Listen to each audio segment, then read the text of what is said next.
주전 31년부터 주후 14년까지 로마의 황제였던 가이우스 옥타비우스 아우구스투스, 이것을 성경에는 줄여서 그때의 가이사 아우구스토 로마 황제입니다. 이 로마 황제 가이사 아우구스토가 실존 인물이었고 그때의 천하의 호정령을 내렸다, 이렇게 기록이 되어 있죠.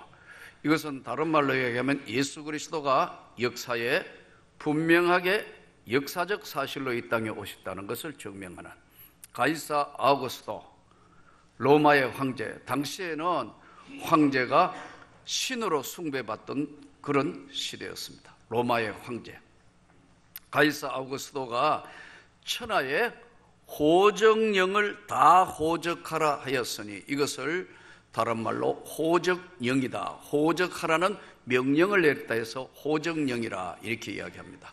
이 호적은 또 지방으로 전체로 이동을 해야 되니까 구레뇨가 수리아에 총독되었을 때 처음 실시한 것이다. 가이사 아우구스토가 황제가 한 여러 가지 업적이 있겠지만 가장 중요하게 업적으로 취급되는 것이 바로 천하의 호적을 한 겁니다.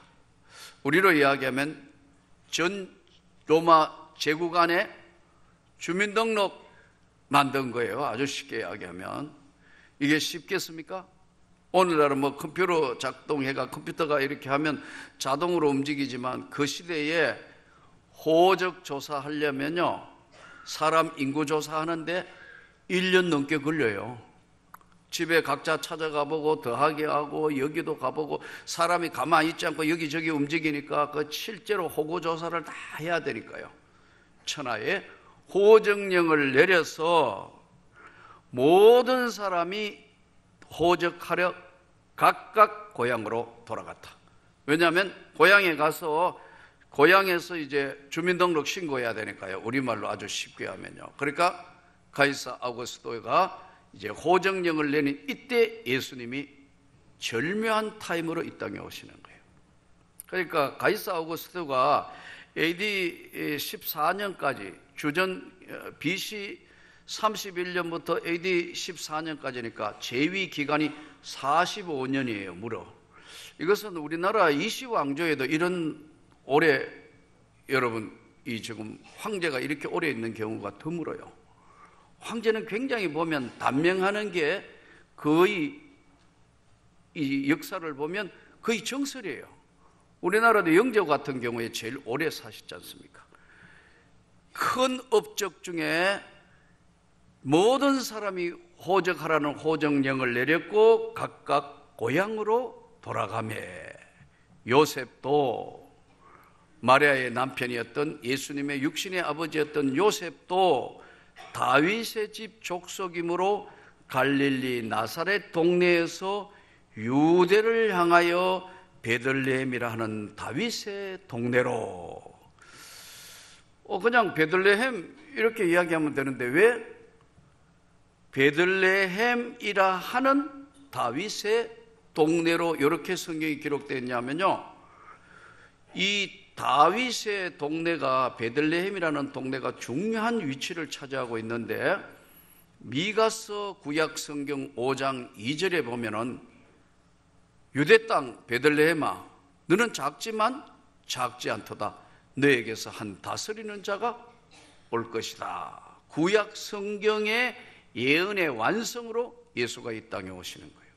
그 베들레헴이 바로 다윗이 어린 시절 뛰어놀았던 그 지역, 그 동네로 왔다는 것을 정확하게 명시하기 위해서 유대 땅, 유다 지파에서 바로 메시아가 올 것이다 예언했는 예언의 완성으로 예수님이, 가이사 아우구스토가 천하에 호정령 내릴 때 요셉과 약혼한 마리아가 자기 고향으로 돌아가는 얘기예요. 그래서 여기 오늘 본문에 베들레헴 다윗이라는 동네로 갔는데 약혼한 마리아와 함께 호적하러 올라가니 마리아가 이미 잉태하였더라. 그러니까 여러분, 마리아가 이미 잉태하였다는 이 사실은 너무너무 중요한 사실인데, 이 당시에 아직 정식 결혼을 하지 않는 약혼한, 정혼한 사이란 말이에요.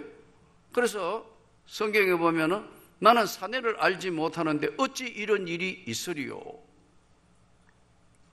너에게 거룩한 성령이 임하리니 내가 아기를 낳게 될 것이다.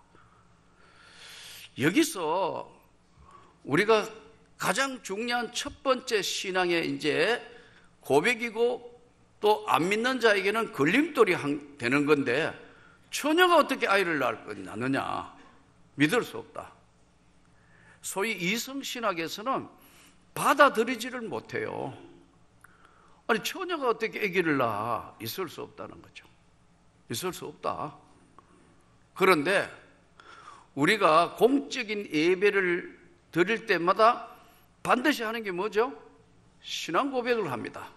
전능하사 천지를 만드신 하나님 아버지를 남이 믿는 게 아니고 내가 믿는다는 거예요.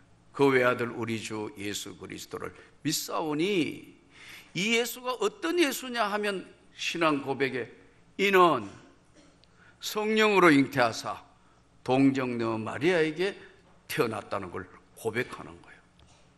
이게 초대교회에서 이게 시간이 지나면서 점점 이제 바뀌기 시작합니다. 그러니까 어쩔 수 없이 신앙 고백이 AD 한 300년경으로 흘러가면서 이제 공교회가 공식 예배를 드릴 때는 신앙 고백을 합니다. 그래서 지금 각 교회마다 공적인 예배를 드릴 때는 반드시 신앙 고백한다. 나는 이런 하나님을 믿고 이런 하나님께, 이 땅에 하나님이 인간의 몸을 입고 마리아의 몸을 통해서 온 성령으로 잉태된 그 예수를 나는 믿습니다. 그분이 십자가 지시고 그분이 내 죄 사함 하신 것을 나는 믿습니다. 이 신앙 고백이란 말이에요. 오늘 또 조금 전에 우리가 신앙 고백했는데, 이 부분이 가장 도저히 이성적으로 받아들일 수 없어서, 이 부분이 받아지게 되는 것은 내가 믿겠습니다. 다른 어떤 것보다 하나님의 성령께서 하나님의 백성 되었다는 표시로 믿어지게 하는 겁니다. 이게 구원의 시작입니다. 여러분 믿습니까? 이성적으로 아무리 접근해도 이건 믿을 수가 없다. 왜? 어떻게 처녀가 아이를 낳느냐? 믿을 수가 없다는 거죠. 그런데 성경은 조금 전에 말씀드린 것 정확하게 가이사 아우구스토 황제 때 호정령 때문에 요셉과 마리아가 베들레헴이라는 고향으로 돌아가서 일어난 사건을 지금 우리가 본문을 읽습니다. 전능하사 천지를 만드신 하나님 아버지를 내가 믿습니다. 이는 성령으로 잉태된 동정녀 탄생도 믿습니다. 이 신앙 고백이에요. 그래서 집회와 여러분 공예배는 확실하게 집회 때 신앙 고백하지 않습니다. 집회는 그냥 말씀 읽고 은혜 받는, 성경대로 은혜 받는 걸 하지만, 공예배는 바로 이는 성령으로 잉태하사 동정녀 마리아에게 나신 그분, 이 땅에 하나님이 사람의 몸을 입고 성령으로 이 땅에 오신 예수를 믿습니다. 이 고백이다. 할렐루야. 근데 이거 못 믿는다고. 이성신학에서는 도저히 넘어갈 수 없기 때문에 이 부분을 받아들이지 못하는 것. 이 부분이 받아들이지 못하니까 자연히 제사함도 믿어지지 않습니다.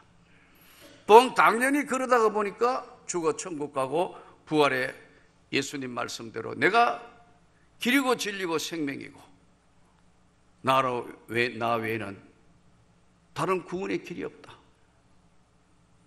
다 안 믿어지게 되는 거예요. 요게 믿어지면 다음 단계로 이제 우리가 신앙이 자라게 됩니다. 근데 여기 참 쉽지 않아요.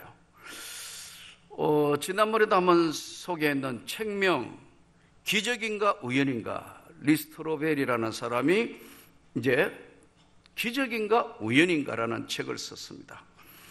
이 바나 리서치라는 사람이 이제 조사한 걸 보면은 미국인, 아마 몇 년 전에 조사를 한 것 같아요. 미국인의 의식을 조사를 했는데 미국인의 의식 가운데 기적과 하나님의 역사를 어떻게 볼까 조사를 했더니 67%가 지금도 하나님의 존재라는 사실을 믿습니다. 15%는 그런 거 없습니다. 하나님이란 존재도 믿을 수도 없고 더더군다나 동정녀 탄생이라는 거 믿을 수 없습니다. 15%. 나머지는 아예 응답을 하지 않았다 그래요. 그런데 부모의 세대는 다음 아래 세대보다 훨씬 믿는 숫자가 높았습니다. 부모 세대는 73%, 젊은 층으로 갈수록 안 받아들이고 낮아졌어요. 또 재밌는 것은 이 사람들은, 미국은 정치 성향이 강하다 보니까 민주당은 안 믿는 사람 숫자나 믿는 사람 숫자가 비슷해요. 그런데 공화당, 보수주의 쪽이 훨씬 이 동정녀 탄생을 많이 믿습니다로 올라갑니다. 민주당보다. 민주당이 지금 동성애라든가 아니면 뭐 여러 가지 여러분 다 그 하는 게 민주당 추진하는데, 보수적인 공화당은 안 된다는 쪽이고요. 그런데 이제 이 기적인가 우연인가 이 책에 보면 실제로 일어난 병원 종합 일지, 메이오 클리닉이라는 이 종합병원에 일어난 병원 일지입니다. 여기에 바버라라는 사람의 병에 대해서 이제 쭉 기록을 해놨는데, 이 병명이 진행성 다발성 경화증, 이것은 100% 가망이 없다.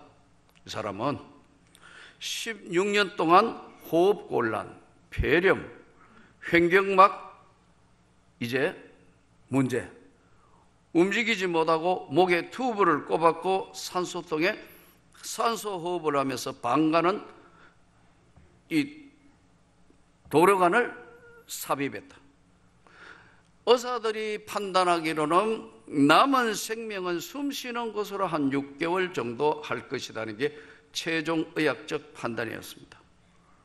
이 이야기를 듣고 휘튼 웨슬리안 교회, 우리 감리교죠. 웨슬리안이니까. 웨슬리안 교회에서 중병 사실을 알고 온 교인들이 450명이 기도하기로 작정했다. 하나님 앞에 간절히 기도를 했는데 놀라운 사건이 벌어진 거예요. 이 16년 있었던 이 바버라가 드디어 일어나서 걸어가면서 건강을 되찾으며 살아난 거예요. 이 병원 일지니까. 근데 여기에 이제 두 의사, 마셀과 또 한 의사가 고백을 하기를, 우리는 전에 보지 못했던 하나님의 손을 보았다.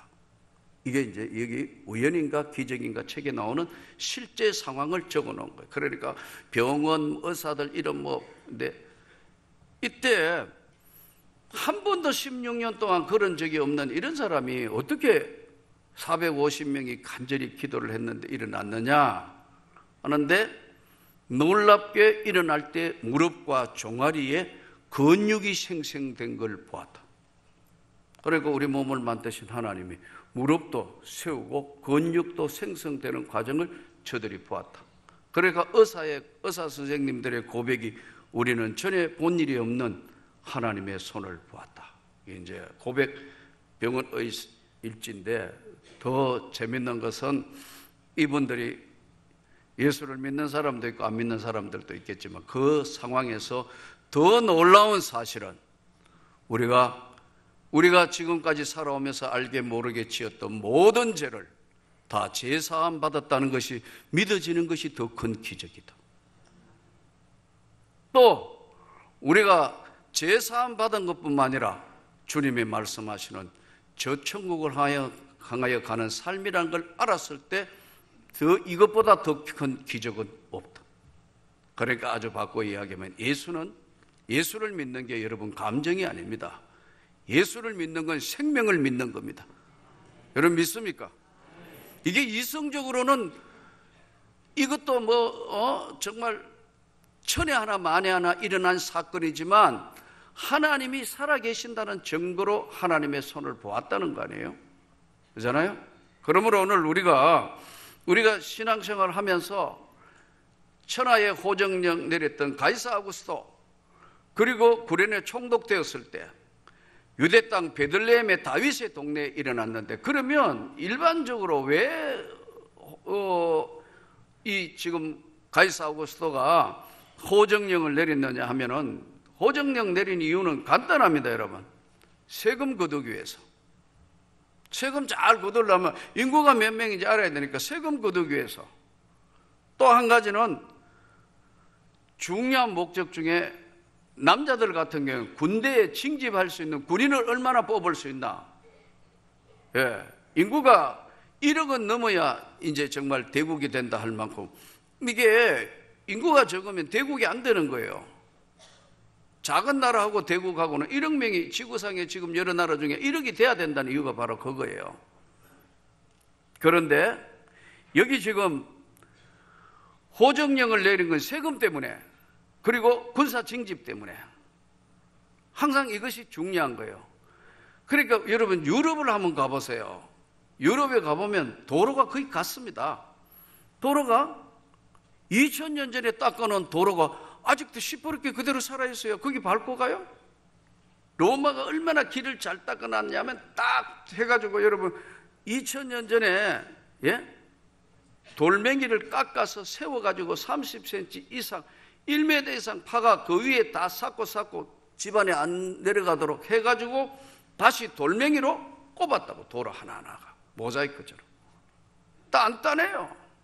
그 위에 마차가 가고, 지금은 새로 만든 도로야 뭐 몇 차선은 이게 넓은 데는 자동차가 막 달리는 데지만, 마차가 우마차 달리던 로마의 길은 모든 길이 로마로 통한다.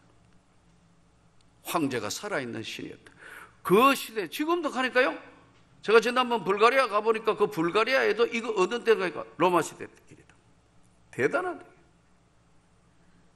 역사의 인물로 예수 그리스도가 오셨고, 그 예수 그리스도가 바로 여자의 몸을 빌어 성령으로 잉태되어 이 땅에 오신 바로 구원자 예수, 구약 성경이 약속한 메시아, 다윗의 동네에 오신 예수. 이 예수가 오늘 바로 저와 여러분을 십자가의 보혈의 대로 죄사함 주셨고 영원한 나라로 인도하는 우리 구주임을 믿습니다. 이것이 성탄의 의미입니다. 우리는 이 예수를 믿습니다. 그런데 인구조사 해가지고 세금 그리고 군대 징집한다 이거예요. 우리 앞전 시대 때도 여러분, 우리 일본에 우리가 식민지가 됐을 때 처음에는 조선 사람들 징병을 안 했습니다. 하다가 이제 일본이 팽창 정책으로 우리가 대동아 전쟁을 일으키면서 저 만주 그리고 전부 다 점령하니까 상해까지 내려가고, 난징 살해 사건 아시지 않습니까? 난징. 그 다음에 남쪽으로는 필리핀, 말레이시아, 싱가포르 전부 다 먹어버렸다고. 그러니까 동선이 길어지고 군인 숫자가 더 많아졌는데 2차 대전 말기에 오니까 일본이 전황이 불안하고 감당이 안 되니까 한 게 뭐예요? 조선 청년 징집했어요. 바로 딱 이게 이유라고. 군대 동원령 내리다고. 조선 사람들. 근데 이 징집령 이것도 한번 책을 보니까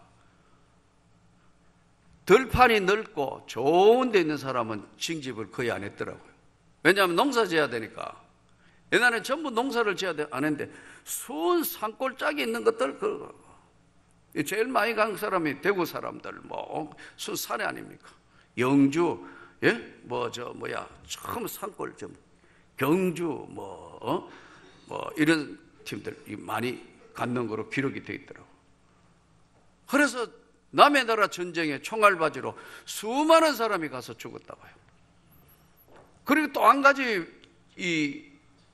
만든 이유가 뭐냐면 도시 건설하려고.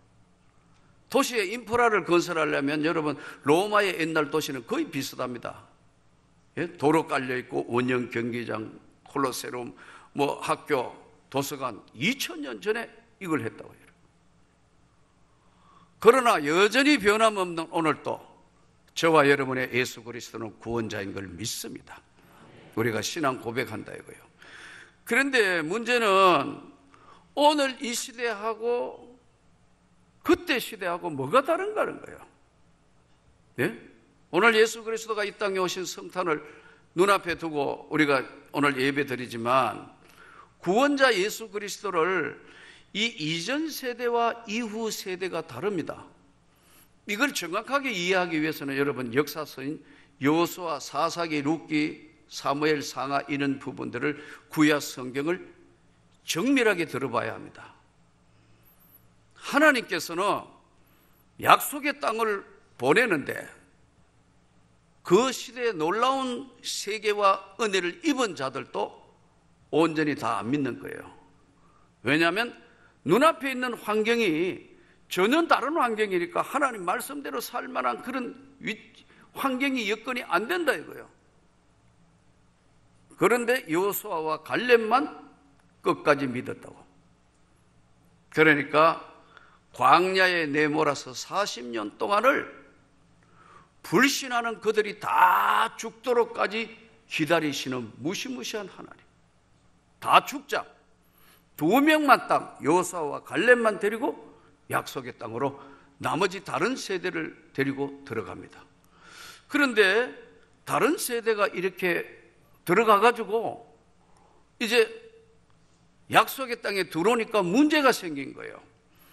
이전 시대와 이후 세대는 다른 세대예요. 그래서 성경을 보세요. 이 예수님이 말씀하시는 것도 똑같고 구약 성경에 보세요. 이전 세대와 다른 세대, 경험했던 세대와 다른 세대는 경험을 못 해본 세대예요. 그러니까 어떤 문제가 생기느냐 하니까 우리 같은 경우에도 여러분 우리 청년들에게 우리 앞전 시대 아버지 어머니 우리 시대는 조국 대한민국이 가난했기 때문에 먹는 문제, 고난의 문제, 눈물의 문제, 아픈 문제 여기에는 뭐가 형성되어 있냐면 정이 있습니다. 가족을 위해서 희생하는 것도 있었어요. 가족이 많은 집에는 한 명만 공부시키는 집도 있다. 나머지는 못 보내니까 다 희생시켰다. 그런데 이런 눈물도 있고 감정도 통하는 시대인데 다음 세대에 오니까 이게 안 통하는 거예요. 이기적인 시대예요. 이 지금 우리 한국교회 문제도 이 문제예요. 결국은 다른 세대가 와 있는 거예요. 다른 세대가. 그래서 이전 세대를 기억함이 없으니 기억을 안 한다고요. 왜 그건 그거지 뭐 이 세대는 이기적인 시대예요. 그러면 이 세대를 우리가 어떻게 해야 되느냐? 성경을 보세요. 너희는 이 세대를 본받지 말고 마음을 새롭게 함으로 변화를 받아 하나님의 온전하신 뜻이 무엇인지 분별해라. 유산 중에 최고의 유산이 믿음의 유산이에요. 왜 이걸 무시한다? 다음 세대 내려가니까 아버지 어머니는 열심히 믿는데 다음 세대는 안 믿는 겁니다. 이게 유산이 안 내려가는 거예요. 보통 문제가 아니에요. 부부가 둘이가 예를 들어 가정을 가지고 있다면 열심인 사람과 믿지 않는 사람 둘이 있으면 이거는 영적 싸움 상태예요. 말 한마디도 안 해도 믿음 뺏어가는 말만 계속하고 이쪽은 어쨌든 지켜야 되니까요. 저는 여러분이 말씀 앞에 강해지기를 축복합니다. 약하면 이걸 잡아먹습니다.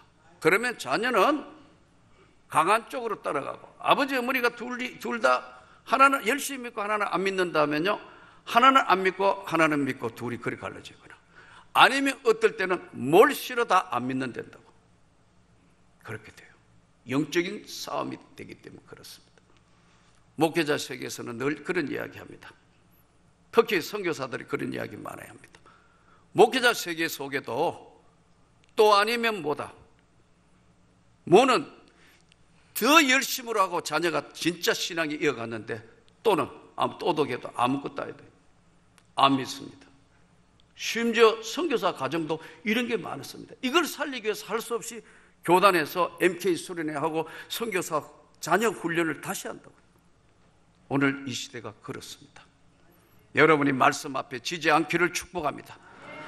위대한 유산, 마지막 유산은 자녀에게 신앙 유산입니다. 난 다른 건 다 양보해도 신앙은 양보할 수 없다. 너 바르게 예수 믿어라. 지금 안 되는 가정은 절망하지 말고 지금부터라도 다시 오늘 예수가 이 땅에 오신 천하의 호정령 내린 이 시기 이때 다른 세대에 와 있지만 하나님의 말씀에 붙들려서 오늘 믿음의 위대한 유산이 이번 성탄을 통해서 여러분 온 가정에 정말 충만한 은혜로 내려가기를 주 예수 이름으로 축복합니다.